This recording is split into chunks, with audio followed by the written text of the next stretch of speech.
Assalamualaikum warahmatullahi wabarakatuh. Nama saya Tafta Ibni Firly, NIM 2020202010, kelas A, cita-cita tentara. Saya akan mempresentasikan pokok-pokok hukum tata negara. Istilah hukum tata negara. Istilah hukum tata negara menurut para ahli. 1. Appleton.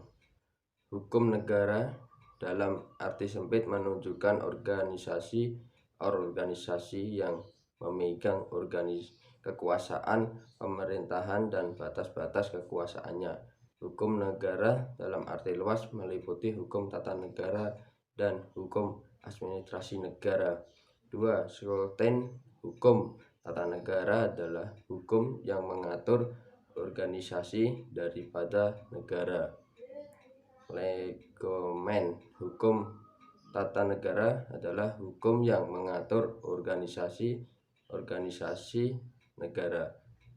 Menurut Christian van Vollenhoven, hukum tata negara mengatur semua masyarakat hukum atasan dan masyarakat hukum bawahan menurut tingkatannya yang masing-masing menentukan wilayah atau lingkungan rakyatnya sendiri dan menentukan badan dalam lingkungan masyarakat hukum yang bersangkutan beserta fungsinya masing-masing serta menentukan pula susunan dan wewenangan dari badan-badan tersebut.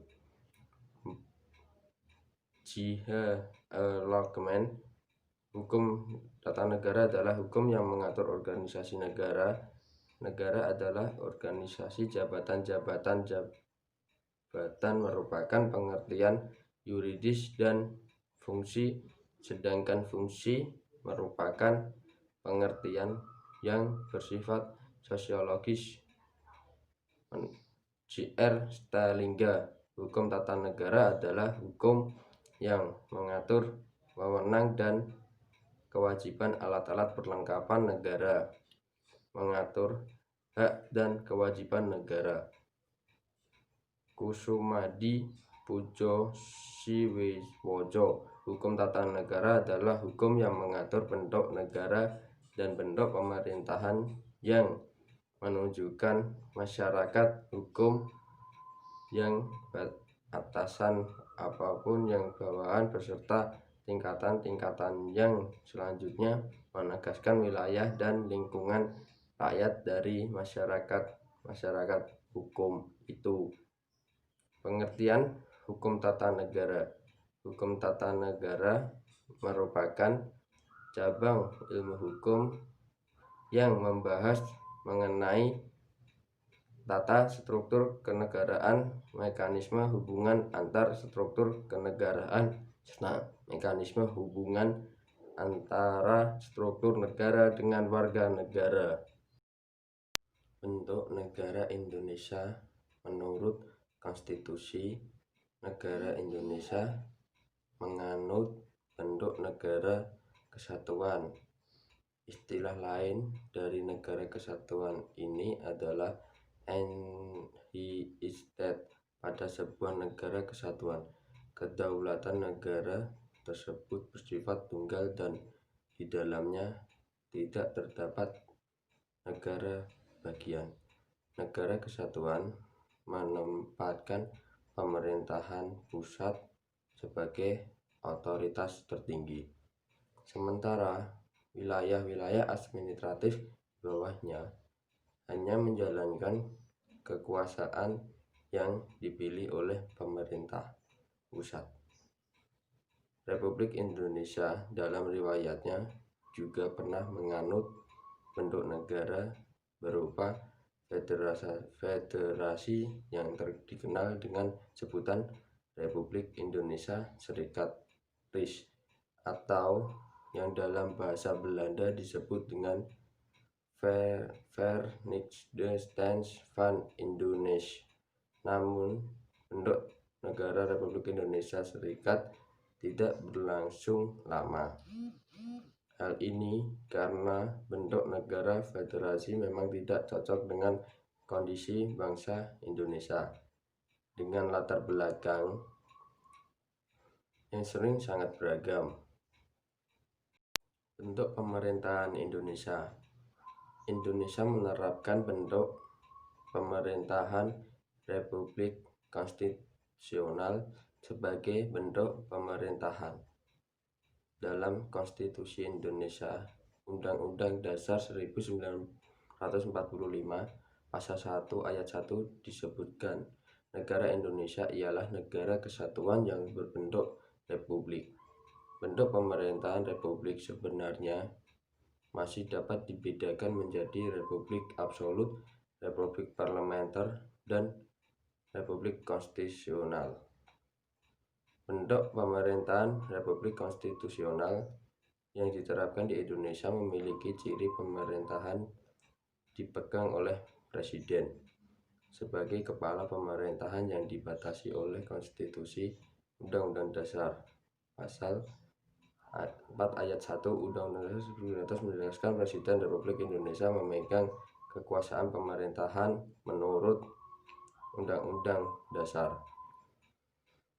Presiden dibantu oleh Wakil Presiden saat menjalankan tugas dan kewajiban. Di negara yang menggunakan bentuk pemerintahan republik konstitusional, kekuasaan presiden sebagai kepala negara dan kepala pemerintahan tidak diwariskan. Terdapat masa jabatan tertentu dan ketika masa jabatan tersebut habis, untuk menentukan presiden selanjutnya dilakukan melalui cara tertentu sesuai konstitusi yang berlaku. Di Indonesia, cara memilih presiden adalah secara langsung melalui pemilihan umum, pemilu.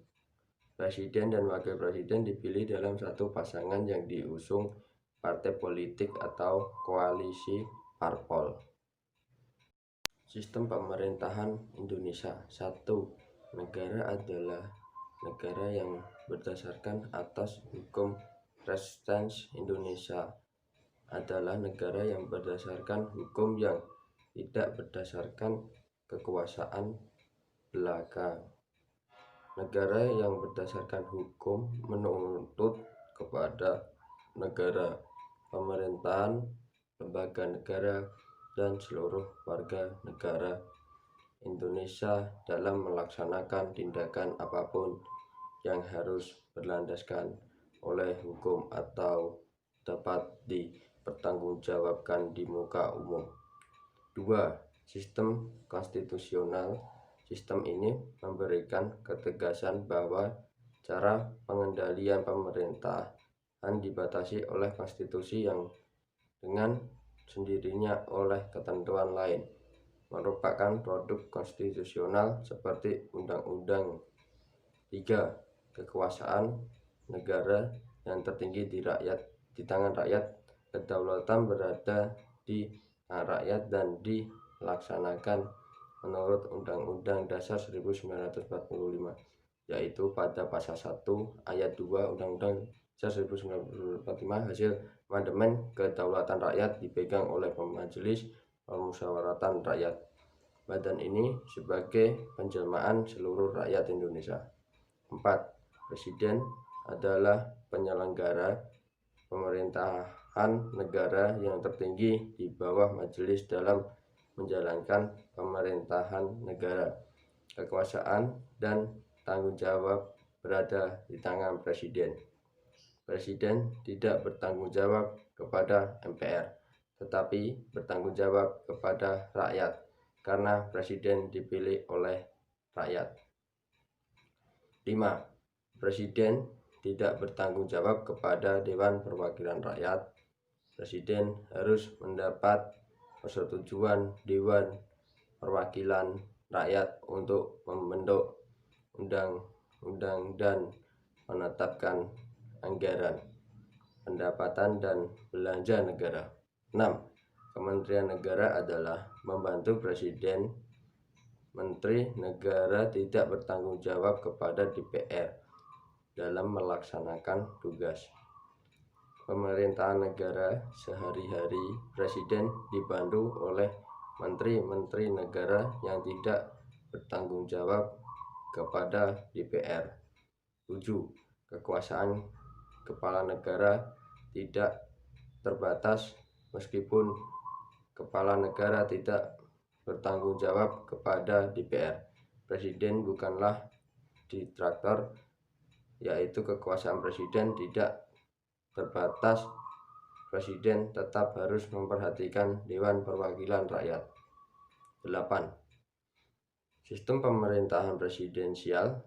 Pada pemerintahan presidensial menitik beratkan pada pemisahan kekuasaan secara berimbang. Eksekutif tidak memiliki wewenang untuk membubarkan parlemen (DPR).